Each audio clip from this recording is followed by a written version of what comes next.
Coming up on Adventures in Tech, the psychology that fuels the smartphone war.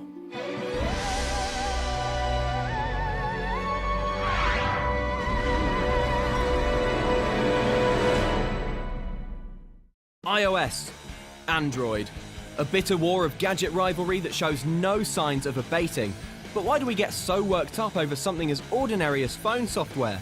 The answer lies in the psychological makeup of humankind and the prehistoric mental mind games that our brains love to play. I wanted to explore the science behind smartphone passion.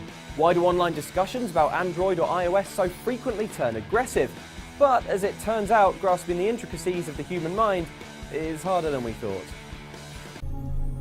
You come across a tortoise, lying face down in the desert.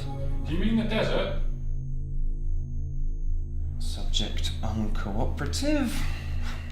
Luckily, we bumped into psychology lecturer Mark Coulson, who explained that while fans grouping together is a natural human process, the act of being part of these groups makes your brain do some very weird stuff. Group membership is an incredibly important thing. We are social species. We're designed to operate in groups. But one of the things that goes alongside group coherence is some sense of difference from other groups, and that might be translated into disliking or even aggression. The technical name for these clubs are in-groups and out-groups.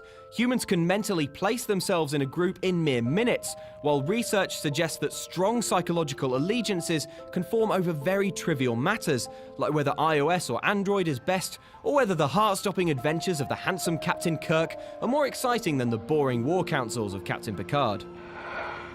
Our tendency to form these gangs can have unwanted side effects. Our minds end up twisting the way we hear information so that the group we belong to seems superior. Not surprisingly, perhaps, when you're told information about a group you're not a member of, you're more likely to remember the negative information and less likely to remember the positive information. Anyone with a human brain is vulnerable to this odd tribal behavior, no matter how unimportant the thing you're siding with really is. Perceiving Android or iOS fans as sworn enemies isn't particularly helpful, so why does it happen?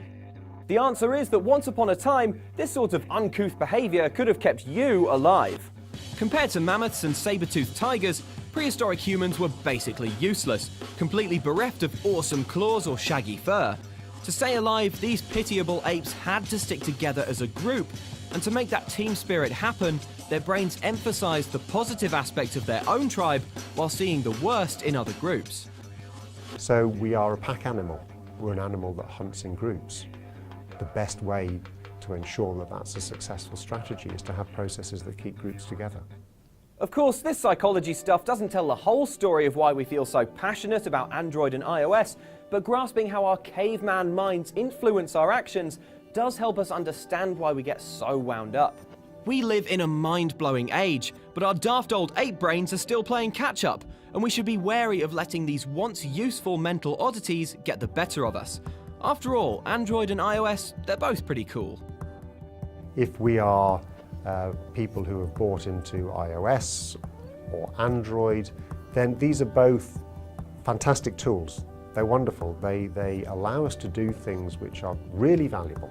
Why do you think we get so passionate about our mobiles? And who's the better captain, Kirk or Picard? Let me know and tune in next time for another adventure in tech.